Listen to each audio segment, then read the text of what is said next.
My name is Anurag Nigam, and I would be talking about the scripting languages and how do they compare to system programming languages, and what's the use case for scripting languages. So, welcome to my series on scripting languages, and in this series, we will cover quite a few languages. So, today is session 1, and you will find other sessions in the series. So welcome to scripting in perspective right now.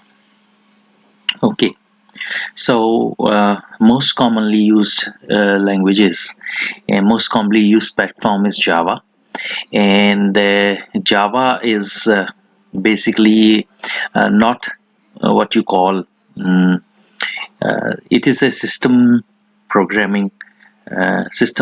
programming language because it has got a compiler, and the compiler basically takes the Java, the jar file, or your JavaScript file, or your Java program file, and it compiles it into a bytecode. And this bytecode is a intermediate level representation. It's optimized. All the objects in it basically are optimized, and then there is a runtime environment. So this runtime environment basically along with the API, application programming interface, I would call it a Java virtual machine. So this is like uh, a virtual processor. So what it does is it provides you a portability. So basically, if there is a Java runtime environment for a certain operating system, then once you write the code in Java, you can run it almost anywhere as long as that platform has Java runtime environment.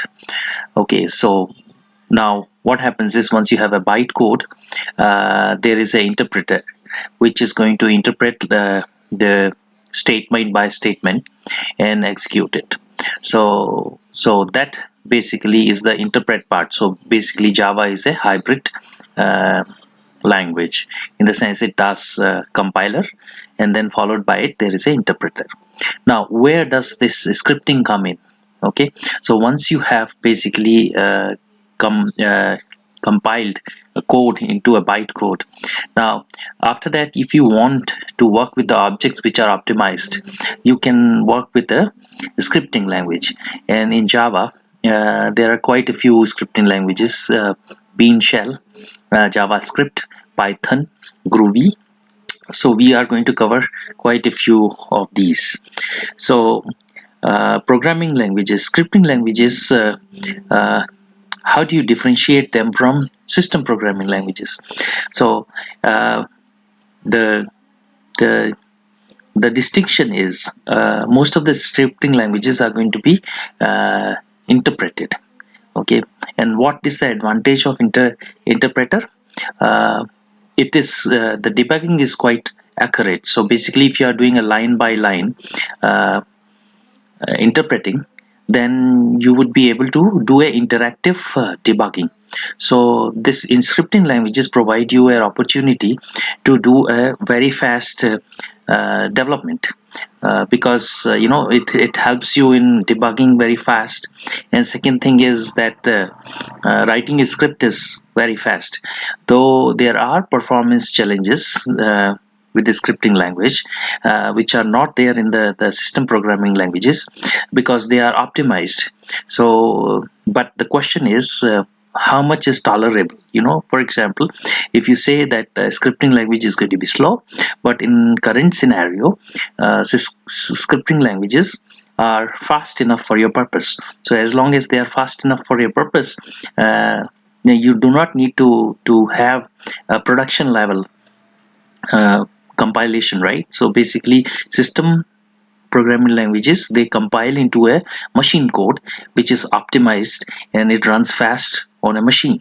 But the interpreter based languages, like the scripting languages, they go line by line, right? So that helps in debugging in an interactive mode, right? So So that's the it is easy to modify a software which you have generated. Mostly it will be used in prototyping, so that you can provide a code to the customer, and customer can suggest the changes, and using scripting language you will be able to very quickly generate a prototype. So mostly there are two types of prototypes which we'll discuss later on. But here, the use case for scripting languages is, it is basically used for process automation. So for example, if you have a process with a number of components, in a process they can be glued together, right? So basically a component based development can be done. So the component themselves would be generated by a system programming language, and then they may be glued together with a scripting language, so as to get a very fast prototype. It can also be used for system administration.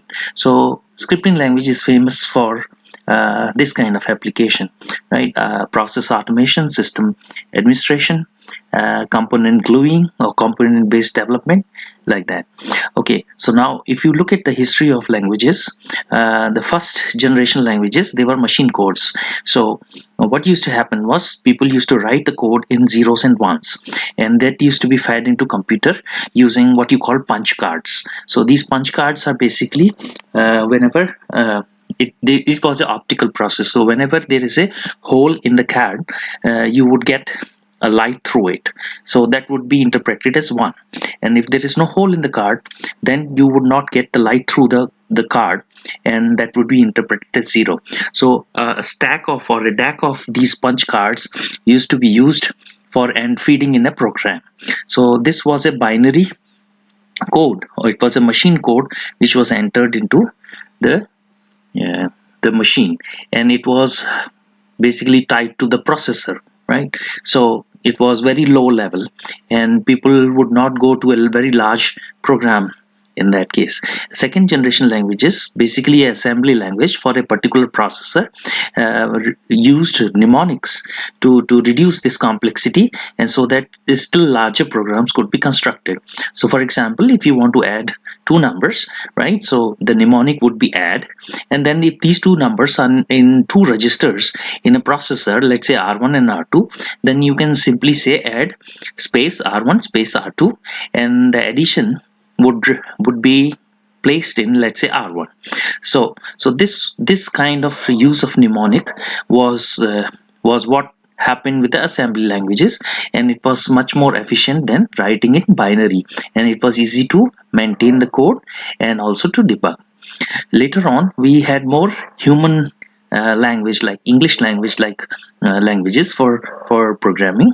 These are the third generation languages. Now these languages, let's say C, C++, and all that, right? So these languages provided opportunity to write a program which is more like readable to a human, and it is easy to maintain, and you can write much more complex codes, and you can have a much bigger program. The other step to evolution of these languages was going from what you call procedural languages like C to object oriented languages like C++.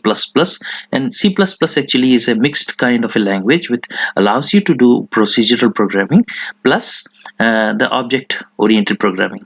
The main concept there was that the the program basically was divided into small classes, and you can instantiate objects from those classes, and you can write a bigger program using that.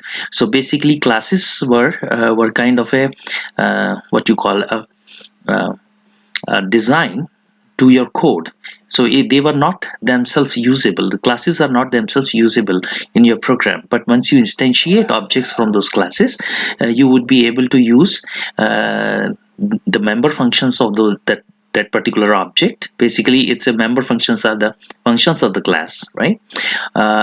You could use that, and then there is a data which is a specific to a object you have instantiated.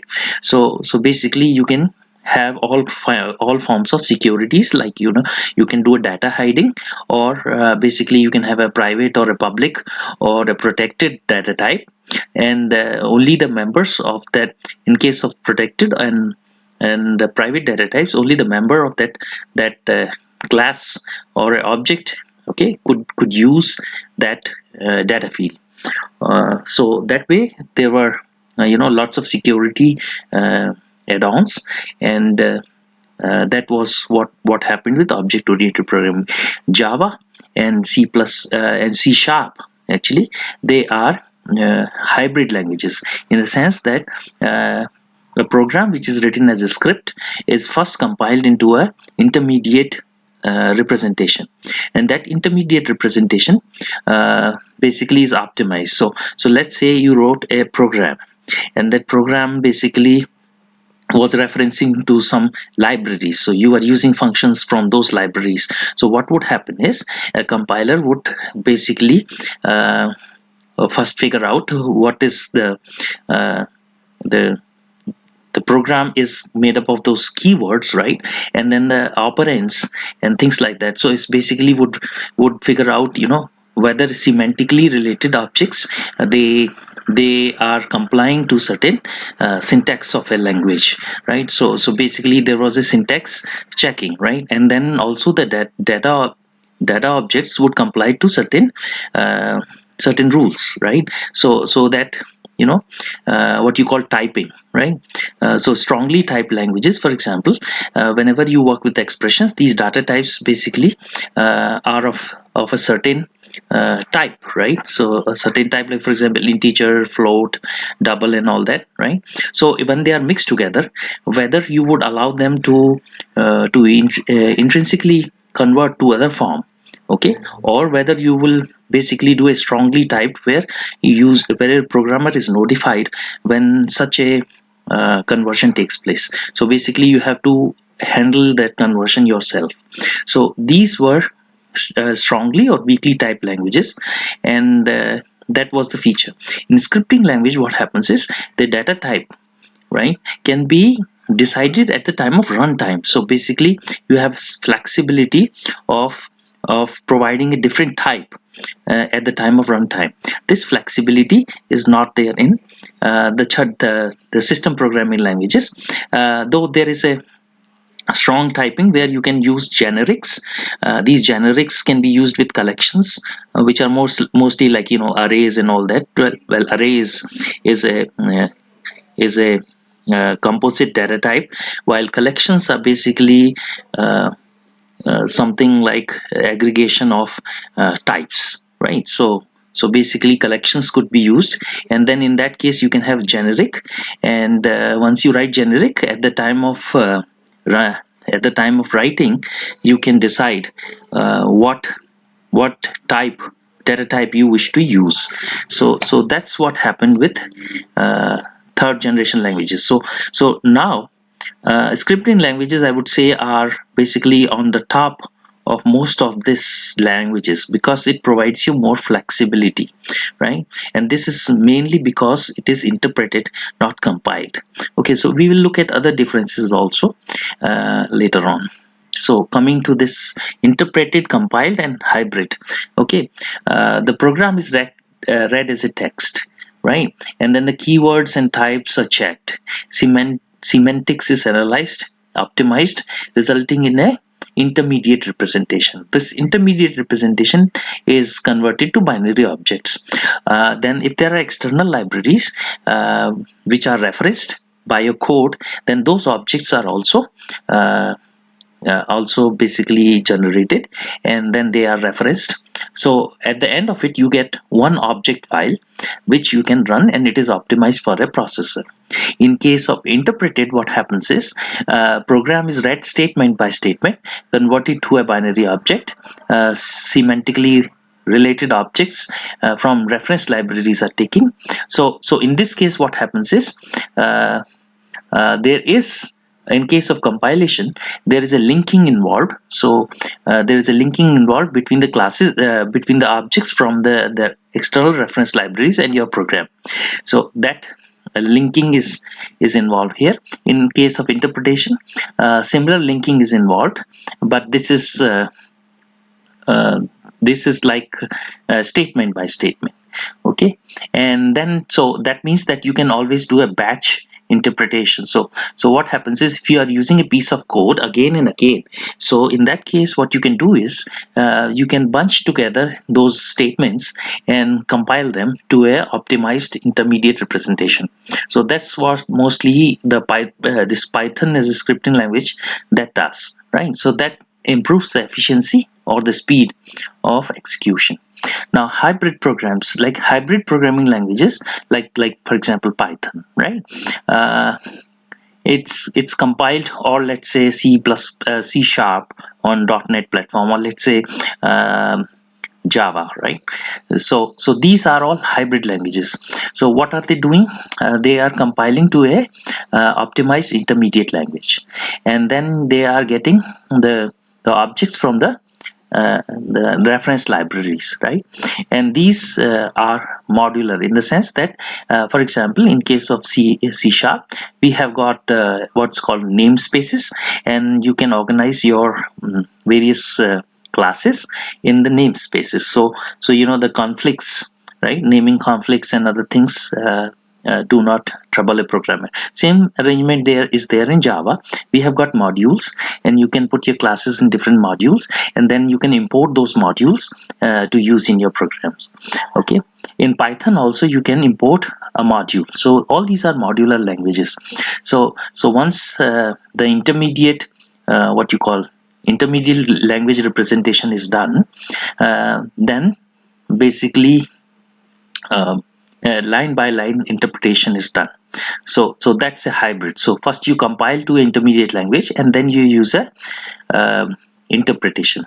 Now final object file, in case of compiled, okay, is under the complete control when the program is executing, right? And cannot be modified, because once it's compiled it cannot be. So now this is a major bottleneck when you are doing a prototyping or a rapid prototyping, or when you are debugging it, because in that case, in case of error, you would have to compile the entire program again.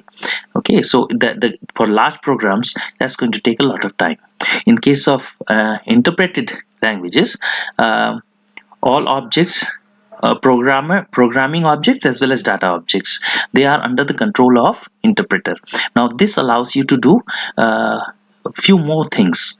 For example, the programming is itself treated as a data, right? So basically you will be able to pass on the lines of code as objects to different methods, right? So this is a special thing which you can do with the interpreted languages. Now so this is quite useful actually in the size of the code. So if you can do that, it is very efficient in reducing the size of the code. In hybrid, uh, all objects, programming, and data are under the control of the runtime environment. So hybrid is more like interpreted languages. But then in case of hybrid, the objects which are being controlled by the runtime environment, they are much more optimized. Second thing is that their lifetimes can be controlled by what is called a garbage collector. So that makes your, so memory allocation is basically handled by the runtime environment. So memory allocation, deallocation. So what is called a garbage collector, it takes care of memory management side. So scaling the code to a larger larger code, the scaling basically is becomes easy, because memory management is automatic. Now compiled languages, okay, the languages which are compiled, like the system programming languages, they are suitable for production, right? So basically the code is optimized. So when you have a final release, that's the time when you have everything optimized. Now in case of interpreted languages, this is suitable for development phase, because this is more like you have generated the components, you have tested those components using system programming languages. Now you can do a component based development. So that way you are doing gluing between components, and it's much faster to do that way. And second thing is, you can do line by line debugging or interactive debugging, right? So that's the advantage of interpreter, and it can be used for development phase. Now, the hybrid, right? This is suitable for development phase as the debugging is accurate, allowing in interactive interpretation. Second thing in case of hybrid is the virtual machine, right? Or the runtime environment, right? So this can be generated for any OS. So basically there is a portability uh, of the code from one OS to other. So basically you write once and then you can run it on different platforms. Now in case of C sharp, or let's say anything to do with .NET platform, there is another level of uh, portability, you can say. So if you have written a code in, for example, Visual Basic, or let's say code in C sharp, they all are generated, they all are compiled to a what is called my Microsoft Intermediate Language. And that way what happens is we can write in any language, but that intermediate language representation is almost similar. So you are able to use codes which are written in different languages, and then they are also portable OS wise. So basically there is a, you know, you can uh, do development for Windows, but you can also do development for Linux, let's say using a framework called Mono.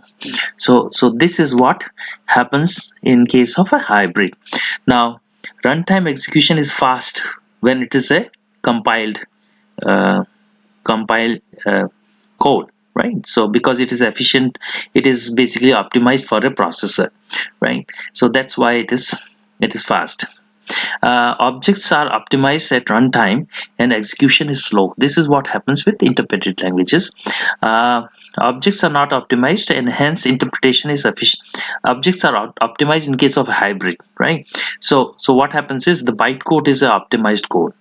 So that's why the interpretation is more efficient than a direct interpretation from a text file. So in interpreted languages, the runtime is going to be slow, execution time is going to be slow, because you are going from directly from a human readable language to the objects. Now in case of a hybrid, what you are doing is you are going from human readable language to intermediate language which is optimized, and then that is run very efficiently because the virtual machine is optimized for a platform. So that's the advantage of hybrid. Okay, now in case of compiled, the types are static. Okay, that is once compiled cannot be changed. So for example, you have written a code, the type of the data type is decided at the time of compilation, while in case of interpreted languages, this is dynamic in the sense that it can be changed at the runtime. So this is a major advantage, right?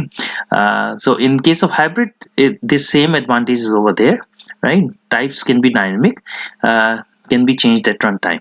Okay. uh, in case of compiled, object code is not portable. So if you have basically generated a code for a certain platform, you have to recompile it for a different platform. So let's say if you have written the code for Windows, then you would have to write another code for Linux, right, and compile it, or maybe the same code but you have to compile it again. Now in case of interpreted also, the object code is not portable, because you are directly going from a human readable program to a optimized uh, you know objects for a particular machine. Okay, so that is not portable. While in case of hybrid, you are going to intermediate language. Now there's a separate layer between the intermediate language. So there is a separate layer which basically is going to do a runtime, is going to do what you call provide you a portability, because the runtime can be generated for can be written for different platforms. So as long as you have a runtime for that platform, the same code generating intermediate language can be interpreted for that platform. So that provides you portability. Okay, another thing which you will see in hybrids is and which is very natural to an interpreted language or a scripting language is anonymous functions and lambda expressions, which we will come to later on. They are very uh, concise and short. So you can write them just as a single line, while to write this in case of a language like which is compiled, you will need more lines to implement something, and it will be far more complex. Okay, so we will come to this when we go into details of system programming language, and when we go look at, so for example, let's say Python has something called, let's say, filter, right? So that basically can be passed a function, and that function basically, for example, is doing sorting, right? So it can directly work on a collection. So that is done using what is called anonymous functions or lambda expressions, right? So these are also there in hybrid, right? But they are visible to a programmer, while in case of interpreted languages, like scripting languages, this is behind the scenes. So what you write is a single line of code, and everything is handled behind the scenes. Okay, this is due to a feature what is called closure, where a function can be passed to another built-in function in a type definition. Okay, so now let me clear one more thing. For example, in Java, the primitive types still exist. For example, let's say integer, float, and this is done for the efficiency. Now, what happens in .NET? For example, everything is a is a derived, it's an object of a derived class, right? So even an integer is basically a class. So int is a class, double is a class, right? So what's happening is, these class have the member functions which can operate on the data field of the object. So basically this becomes slightly slower than what Java can do with the primary uh, or primitive, what you call primitive data types.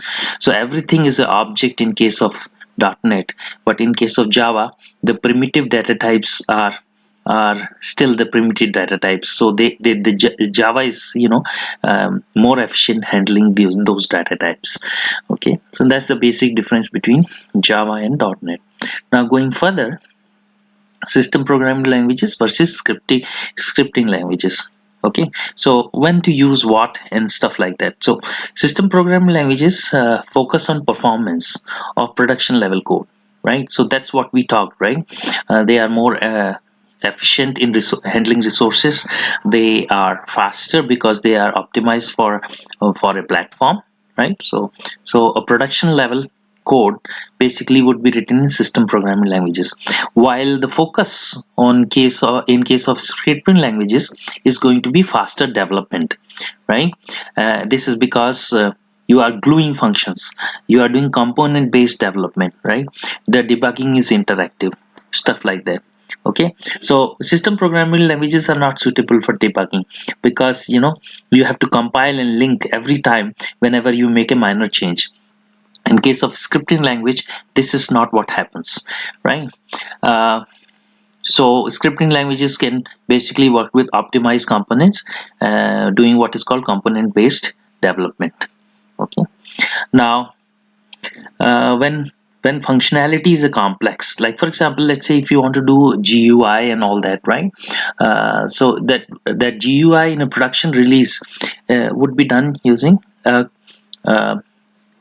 system programming language, while the same GUI in prototyping can be done using scripting language. So it's much easier to do a GUI using scripting language, but it's not going to be fast or efficient enough, right? So this is good when you want to give a prototype to a customer, which is like a throwaway prototype. Then you can use scripting language to generate the GUI, right? So whenever the functionality is complex, you are going to use system programming languages.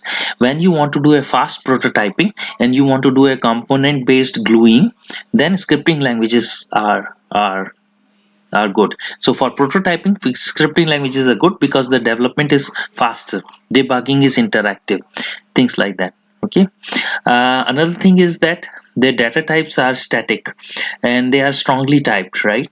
Mostly it's strongly typed, but then they allow you what is called, in case of hybrid languages, right, they allow you generics and stuff like that, again to enforce the uh, you know the typing to be strong, right? Strongly typed. languages. While in case of scripting languages, the data typing is dynamic, so that gives you additional flexibility in generating a code. Okay, so system programming languages are used to develop components which are optimized, while that's not what we do here. And scripting languages have got what is called, they allow you to do anonymous functions, lambda expressions, and stuff like that, which are natural in handling large data sets like, collections and all that. Okay, when security is not a major problem, you can use scripting language, but when security becomes a issue, then system programming languages are going to do better, right? So hybrid languages basically provide you best of both the worlds. Okay, so what is this scripting going to be used for? It's going to be used for component based development and prototyping. Okay, so for example, Unix, right? In Unix, what you do is you mostly use scripting, right? So you have got small programs, right? You can basically link those and make what you call pipes, and you will be able to generate a complex functionality using simpler functions, right? So this is what happens in Unix shell scripting. Perl and Tickle, they are doing the same stuff, right? So that's what happens. And now the same thing was provided in case of MS Office. If you were to use their objects and do a component based development, you could use Visual Basic for application, and you can do a scripting like that. Okay, so the scripting is mostly used for prototypes, which can be a throwaway prototype or a evolutionary prototype. What it means is you can give a prototype to a customer with basic functionality they have demanded, and then later on the customer can come back with the changes or can do their own changes. So you can provide them some plugins, and they can do the changes, and they can have the feel of the code, right? And when you come to a release point, what you are going to do is you can take the final code which you have generated as a prototype, you just throw it away and replace it with their optimized production level code using system programming languages. Now in case of evolutionary prototype, now this is more common these days, because what has happened is the performance difference between a system programming language and a scripting language is reducing, is narrowing. So the final prototype can be generated from the scripting language itself. So that is called evolutionary prototype. So basically you give a basic functionality in your code, and later on basically the input from the customer can be incorporated and the prototype can evolve, and finally you can have a production level code which you can provide to a customer. So that is called evolutionary prototype. Python and Smalltalk, for example. Okay, so Smalltalk for Java, right, is for prototyping. Python is again for prototyping, right? So you can use Python for a production level uh, release, but it is not as optimized as a system programming language. For example, Yahoo, right? Their Gmail, their Yahoo Mail, right? So this was initially started with Python, and later on it was optimized using a system programming language. So that's what Python was used for. It was mainly used for prototyping, very fast prototyping, because it is very simple for a designer to pick up, and it is using component based development, so developers can develop fast, debug fast. So that's why Python is famous. Okay, now scripting is also used for unit testing and task automation. Okay, so mostly if you were to generate a unit test, right, you can do a unit testing uh, embedded into your code, or you can have a separate script file running to do the unit testing. Okay, so scripting is mainly used for automating the test. So basically you can write a test vector file with a number of unit tests, and you can run that file on your code. So that scripting can be used to do a very fast automation of uh, you know testing, right? So whenever something is going to repeat, right, you can basically automate that using scripting. Okay, TK is an extension for Tickle, which is used for GUI interface design. TK can also be used with Python and Perl, right? So these scripting languages are going to be very useful, right? These days mostly, development is done in scripting languages rather than the system programming language. Okay, web applications. So mostly in web applications, what do you see? Okay, so started with hypertext, and the protocol used to, so what used to happen was the hypertext is basically just a text which links to a unified resource locator or a URL of another page. So basically a page is written in hypertext markup language or HTML, right? And uh, so that HTML is basically is organizing or formatting your web page, which will be displayed in a browser. Okay, and it has a unified resource locator or a unique URL. So whenever your page, you click hypertext language, it refers to a URL. So basically a request is placed to a server, and the server basically serves the demanded HTML page which the browser displays. So that this talking between the client and the server is done using a hypertext transfer protocol or HTTP, right? And this happens through what is called a common gateway interface or CGI, right? Now in this case again there has to be some form of a scripting language, right? So when a client places a request for a web page using its URL, and server serves the requested page as HTML. Now, so the code basically is that runs at the server is an interpreted code, right? So Perl was, it's Perl is very good for text processing, right? So because of that, it was used to talk to the server. The request would be interpreted at the server, and the problem was a server will be bogged down with numerous requests. Then what followed was what is called hypertext processor, pre-hypertext processor, which is PHP. It's a script that is embedded into HTML between these tags, right? And you can pass on a piece of code which can be interpreted at the server. So basically you can issue an instruction to the server when it is going to serve a page, right? So that's what PHP used to do. Now in case of Microsoft, you have something similar which is called ASP, active server pages, and this is a scripting for Windows Server, as PHP is with the Apache server. PHP with the Apache server is much faster than ASP. Second thing is PHP is going to be platform independent. So if your server can be anything, but in case of ASP, the server has to be a Windows server. So that's the drawback, right? So platform independence and efficiency. JavaScript is another scripting. It's a scripting language which is not related to Java in any way, but basically it was written to handle uh, for example, let's say if we have a page which is dynamic, right? So what you can do is you can have interaction. Okay, not a static page, you have a dynamic page. So let's say you have buttons and all that, new widgets and all that. So once a user clicks it, you do not have to process it on the server side. You can do this on the client side, right? And present the information from by interactively, right? So this can be handled on the client side, rather than placing a request to the server and then formatting the page again and then serving the page again. You can do this at the client side. So this is done using JavaScript, and so we will look into JavaScript.